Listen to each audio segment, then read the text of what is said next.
नमस्कार मित्रों, आज आपके सामने मैनपुरी चुनाव का एक तथ्यात्मक विश्लेषण करने के लिए आपके सामने उपस्थित है। अब तक आप जो भी वीडियो देखे होंगे कहीं भी जो है तो वो जाति के आधार पर, समाजवादी पार्टी के गढ़ के आधार पर, मुलायम के परिवार के आधार पर, तमाम शक्तियों के आधार पर आप विश्लेषण सुने होंगे। आज मैं एकदम सब चीज़ों से हटकर सिर्फ फैक्ट की बात करेंगे। जो चुनाव अब तक हुए हैं उन्हीं के परिणामों को के आधार पर आज हम विश्लेषण करेंगे।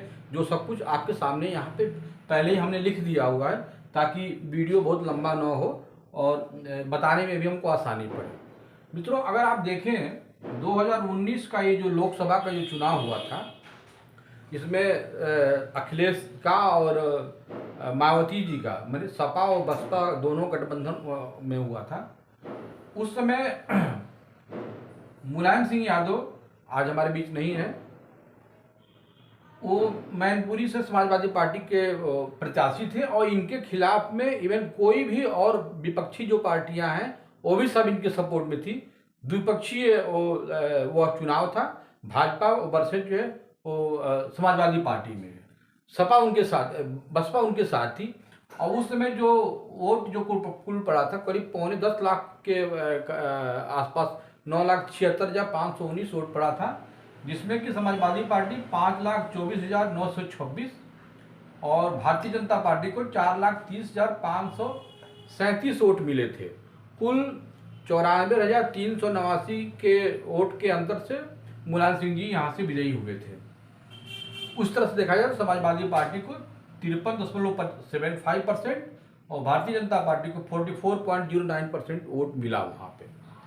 अब यहाँ हमें ये देखना है कि बसपा का रोल आगे क्या होने वाला है। सारी की सारी जो चुनावी जो रणनीति है इसी वोट के ऊपर आपको निर्भर करेगा। तो मैं आगे इसके बारे में मैं इसको थोड़ा क्लैरिफाई कर रहा हूँ। 2022 में जब चुनाव हुए असेंबली के, मैनपुरी लोकसभा में कुल 5 विधानसभाएं हैं, जिसमें कि आपके ये देखिए ये है करहल, जसवंतनगर, किसनी, भोगांव और मैनपुरी। इन पांचों को देखा जाए तो पांचों में जो समाजवादी पार्टी वोट पाई थी, अगर सारे विधानसभाओं के समाजवादी पार्टी को वोट को मिला दीजिए तो कुल 5,90,473 वोट हो रहा है। और भारतीय जनता पार्टी के वोट को मिला दिया जाए तो 4,24,372 और बसपा का जो वोट है वो 81,332 वोट है। परसेंटेज में 53.86% सपा को, बीजेपी को 38.7% और बसपा को 7.4%। इन दोनों आंकड़ों से देखिए, 22 का चुनाव असेंबली का है, ये 19 का है लोकसभा का चुनाव है। इसमें देखिए समाजवादी पार्टी के वोट परसेंटेज 53.75 और 53.86, यानी कि 19 का जो लोकसभा का चुनाव हुआ उसमें समाजवादी पार्टी का वोट का परसेंटेज उतने ही है जितना कि 22 के असेंबली में हुआ है। तो इससे तो एक चीज़ साफ नज़र आ रहा है कि समाजवादी पार्टी के वोट में बहुत ज़्यादा परसेंटेज में बढ़ोतरी नहीं हुई। लेकिन अगर हम आंकड़े को देखें तो समाजवादी पार्टी यहाँ 5,24,926 और अभी 5,90,473, यानी कुल 65,547 वोट मत जो है वो अधिक मिला है। ये अभी हमको समझना होगा। इसके दो कारण हैं कि 2019 में जब लोकसभा का चुनाव हुआ था तो उस समय जो कुल वोट पड़े थे वो करीब 9.25 लाख, 9,76,615 वोट पड़े थे। और 2022 में जो चुनाव हुए हैं असेंबली वाले में हुए हैं, ये करीब 11 लाख समथिंग, 11,05,000 के आसपास ही वोट पड़ा है। तो कुल देखा जाए तो 1,25,30,000 वोटों का अंतर जो है 2019 के चुनाव में और 22 के चुनाव में हुआ है। और ये जो 1,20,22,000 आप देख रहे हैं, इसमें 65,543 समाजवादी पार्टी को और बाकी सेट करीब 65-70,000 वोट जो है वो बीजेपी और बसपा में चला गया है। तो ये इन दोनों आंकड़ों को अगर देखिए आप तो बीजेपी को 2022 में अभी जो असेंबली हुए हैं वो 38.7 और बसपा को 7.4, इन दोनों को अगर आप ऐड कर दीजिए तो ये करीब 46.1%, 46% के आसपास ये हो रहा है, जो 2019 के लोकसभा के 44% से 2% अधिक है जो है। यानी कि भारतीय जनता पार्टी और बसपा का वोट जो है वो मिलने से ये अधिक हो रहा है। एक बात तो ये है, और दूसरी बात ये, इससे ये भी निष्कर्ष निकलता है कि जब भी बसपा और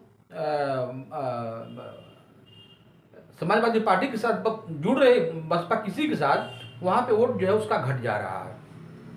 अब जब 2017 के जरा हम आंकड़ों पर देखिए एक मिनट, बसपा का वोट शिफ्टिंग कैसे हो रहा है, तो देखिए ये जसवंत नगर में ये हमने ये जो आंकड़े आप देख रहे हैं ना, ये 2022 के हैं विधानसभाओं के वोट बसपा का। अभी फिलहाल हम केवल बसपा के बारे में देखें तो 2022 में बसपा का वोट जो है जसवंत नगर में 17,515 यहाँ पे है।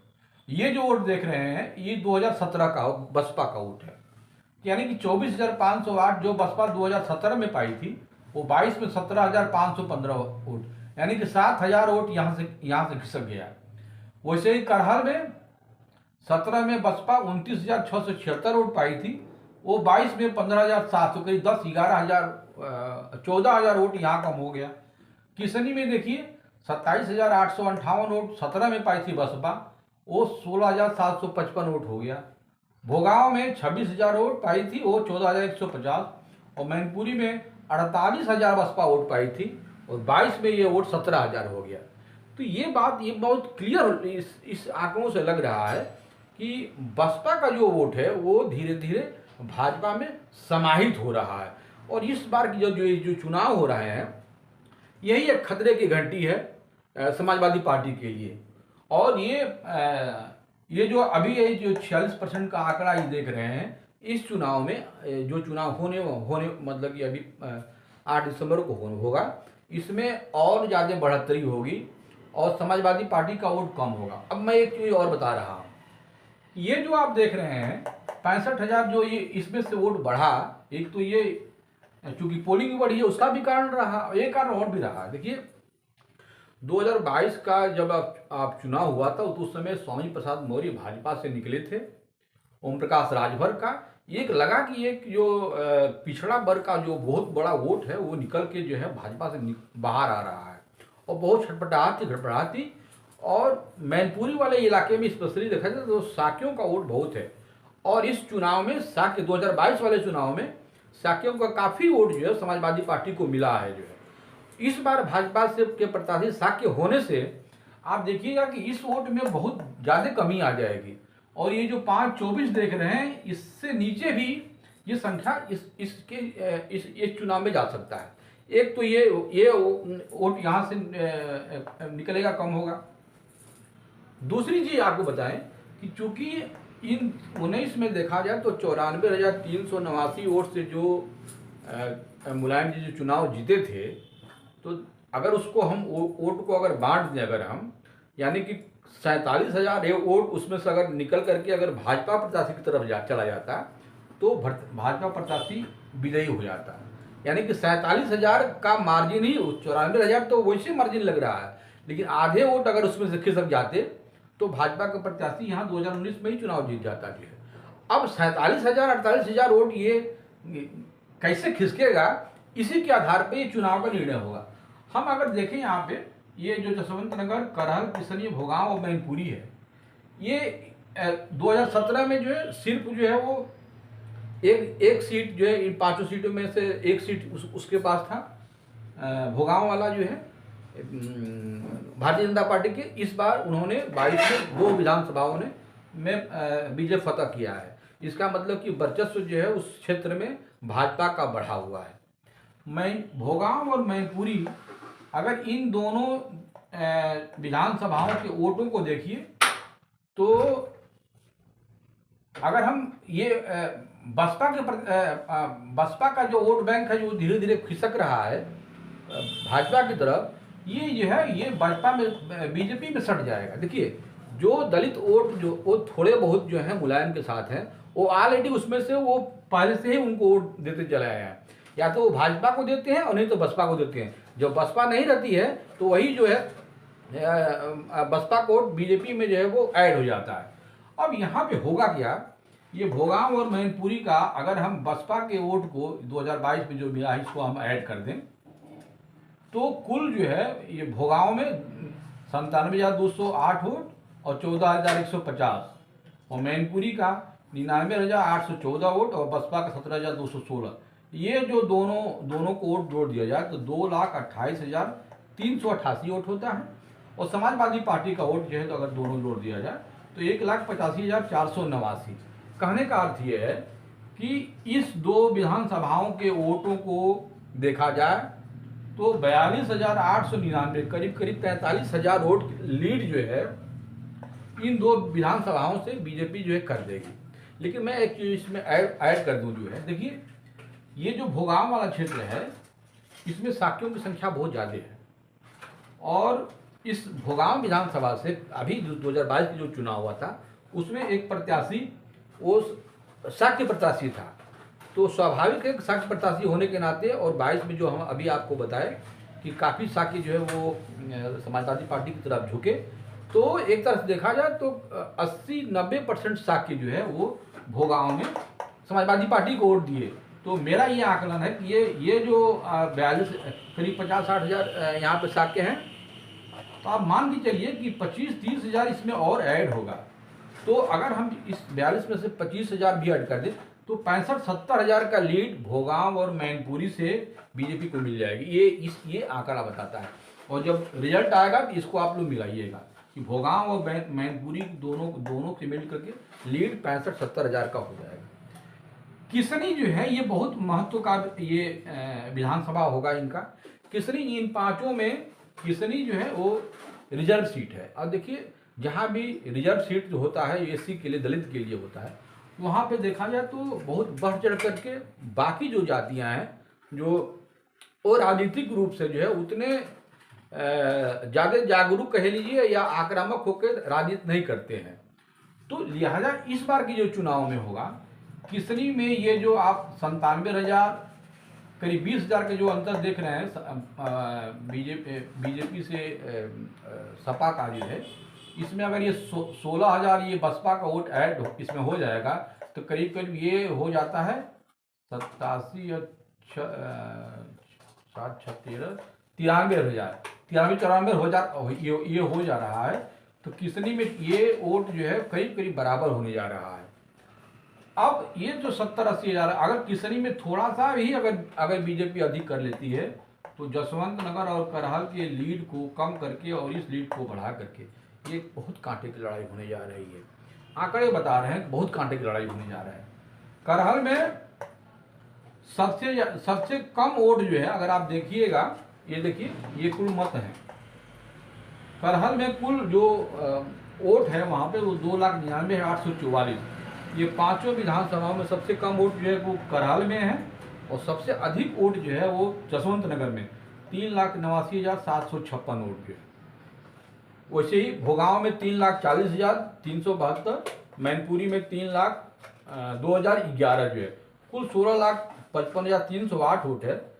लेकिन ये जो तीन विधानसभा में आप देख रहे हैं किसनी, भोगांव और मैनपुरी, और ये करहल,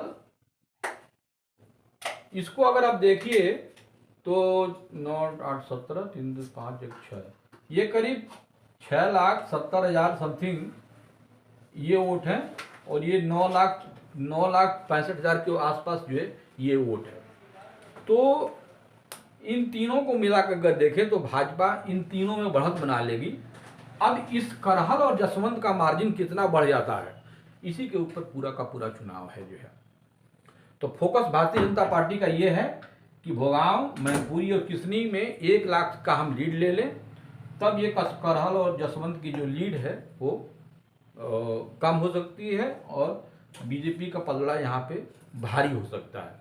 तो देखिए ये आपके सामने मैंने आंकड़ों का जिक्र किया कि कैसे बसपा का वोट चुनाव दर चुनाव वो भाजपा की तरफ शिफ्ट हो रहा है। और इस चुनाव में चूंकि मुलायम सिंह जी नहीं है, ये बात सही है, मुलायम सिंह जी जब थे तो उनके संबंध हर पार्टियों में, हर जातियों में जो भी प्रभुत्व था जिन लोगों का, उनसे अच्छा संबंध था और सारे लोग उनको वोट देते थे। लेकिन उनके न रहने से एक जो सहानुभूति की लहर है उनके साथ काम जरूर कर रही है, लेकिन उसके ठीक उल्टे एक गैर गैर यादव का संगठन भी जो पिछड़ों में और सवर्णों को लेकर के है, तो वो जैसे जैसे वो परिवार एकजुट हुआ है वैसे वैसे अन्य जातियां भी उन लोगों के खिलाफ में भी एकजुटता आई है। और ये इस विधानसभा में एक बहुत खास बात ये देखने को मिली है कि अक्सर लोग ये कहते सुने गए हैं कि गुंडागर्दी का खत्म हुई है, जमीनों पे जो लोग कब्जा करते थे वो खत्म हुई है, और काफ़ी राहत लोगों को है वहाँ की गुंडई से, और जो अपराध होते थे उसमें कमी आई है। ये बहुत बड़ी चीज़ है। चारों चीज़ों को मिलाकर देखा जाए तो लड़ाई बहुत ही कांटे की है। ये आप बिल्कुल नहीं कह सकते हैं कि कौन किसका पलड़ा भारी है और किसका कमज़ोर है। आने वाले रिजल्ट इसी से आधार पर होंगे।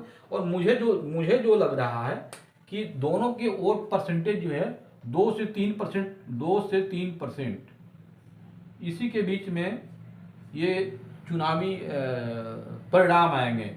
तो 2 से 3% का मतलब हो गया कि 30,000 के आसपास, 20 से 30,000